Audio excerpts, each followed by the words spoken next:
Boom. Evening all. Welcome everyone to episode 18.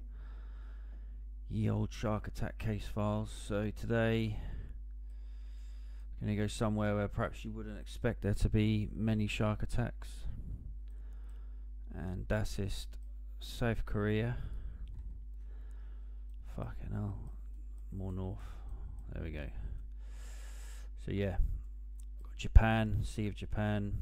Got the Yellow Sea. Obviously all this is China. If we scroll in, this is the East China Sea, just on this basin here, and there's the Yellow Sea. Normally on the maps you see sort of Korea sort of orientated like that. You got Kim Jong-un's realm up here, North Korea, and there's South Korea. And we're going to be looking at some attacks that took place just off Gunsan here. We'll get into it in a bit more detail in a minute, but we're going to be looking at some attacks that took place just in this region here. So obviously that's sort of Yellow Sea, west South Korea, and this is, I think it's this island here, Hwayong Island.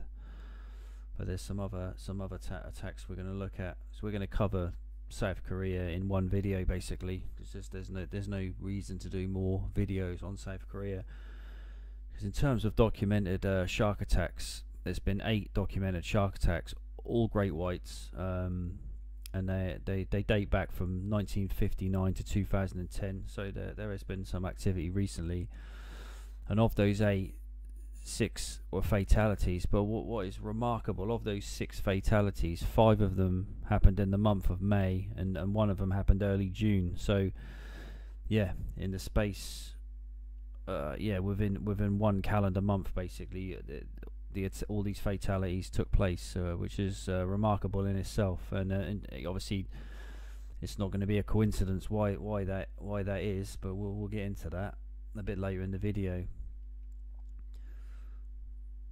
Yeah, and this is Gunsan here, and these are 5 of those 6 fatalities that I mentioned. All took place within this one cluster. And as I mentioned, they went from sort of these 5, 1981 to 1996. So these 5 attacks happened between 1981 and 1996. Yeah, and one of them took place on the 10th. 12th, 23rd, 25th and 29th of May. So that's remarkable, that is. I mean, you can imagine that, like something out of True Detective, isn't it? Just insane. So we're going to go into more detail of this attack that took place just off this small island here, which is Hwayong Island. It's a very small island. It's like something out of the Hunger Games. Not the Hunger Games. What's the other one? Squid Games.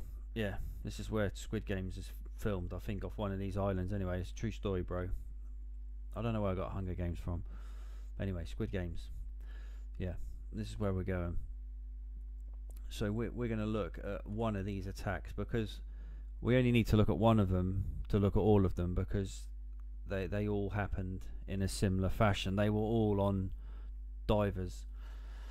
So just before I get into it, there's just a bit of background on South Korea. So at the bottom of South Korea, you can't see it here, you've got Jeju Island, and you have these sort of like Hanyo divers, which is they date back to like 434 AD. It's like a rich tradition of particularly women diving for shellfish, like sea cucumbers, abalone, shellfish. And they basically free dive, and they've been doing it for hundreds of years, and they're still doing it even today. And some of these divers are like 80 years old, and they phone's blowing up. I mean these divers, these female divers dive well into their 60s, 70s and 80s, and it's quite a significantly cultural thing that happens on South Korea. So it's just worth mentioning, because of those 6 fatalities, I think that most of them were women. I think there's only one of them was a man. They were all on women divers. So this particular fatality we're just going to cover in this video. Hwayong Island, that island that I I earmarked it. This attack took place, May, obviously, 23rd of May, 1981, and Pak Keon Sung was a female diver, 27. So they go down free diving for sea cucumbers and abalone, and she was attacked by a very large great white shark, 6 meters in length estimate, which obviously close to 20 feet. Attack happened 12:30, just in the afternoon there, and the water depth distance for shore. So they were about 100 meters from the island, which is 328 feet from shore. And they were in very shallow water, so only 2.5 meters of water, which is about 8 feet. Full moon phase, and the water temperature there is quite cold.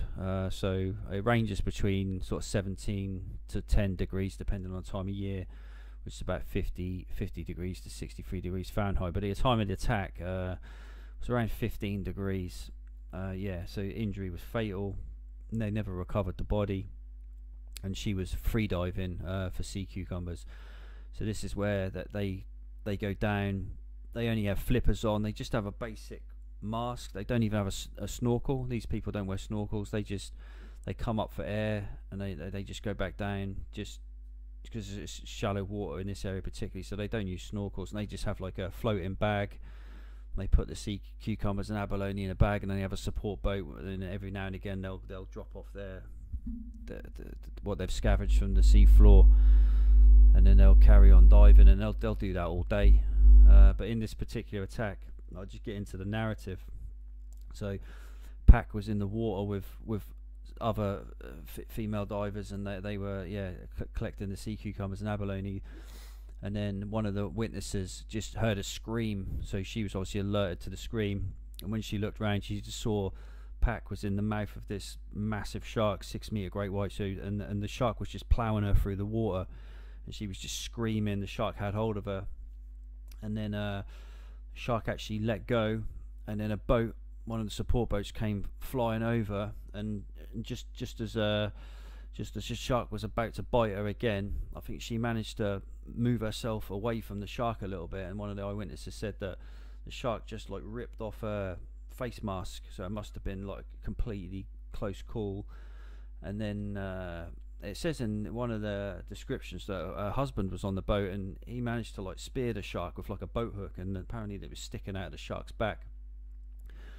And they also noted that when the shark came up again, they reckon it felt like a current going past the boat. They felt the whole boat move because it's such a large shark. And then the shark, I think as they came alongside, he sort of stabbed it with a boat hook. The shark had sort of let go of her initially, but then it grabbed her again, and then just went underneath the boat, and that was the last they saw of her. And the shark just swam off with her in its mouth, and she would have been eaten by the shark basically. So those other attacks that I mentioned, the other attacks were all the same, but there's not a lot of detail. They were all just divers diving for sea cucumbers and abalone, which is very common off Korea, and they all got eaten by sharks, great whites. But the last one was 1981, so it's not happened for a few years, but there's still sightings of sharks there, and there's still great whites in Korea. As we know, there's great whites in Japan as well. One of my previous episodes, there was a couple of attacks I covered in Japan. But I think that what happens here is that the sharks are seasonal. So there's one main reason why all these attacks happened in May and one in June. It's because of this current system around Japan and Korea, where you have a warm current which comes up from the south, and then in May and June this current is pushed further up the coast, and it mixes with the cold water and creates rich fishing grounds. So I think the sharks must follow this like they do in other parts of the world, like we've looked at in California, where the sharks are seasonal, depending on the food source. So I think what happens here, the sharks just follow the food, just like the lions follow the wildebeest in the Serengeti. So they just follow it, and so that I mean that's probably the main reason why all these attacks took place in sort of May and June, and unless there's some other reason that I'm not aware of. I researched it and I couldn't find any other reason. But yeah, so I mean, this is the only video we need to do on South Korea. So yeah, hope you enjoyed that one. Very interesting. Aye.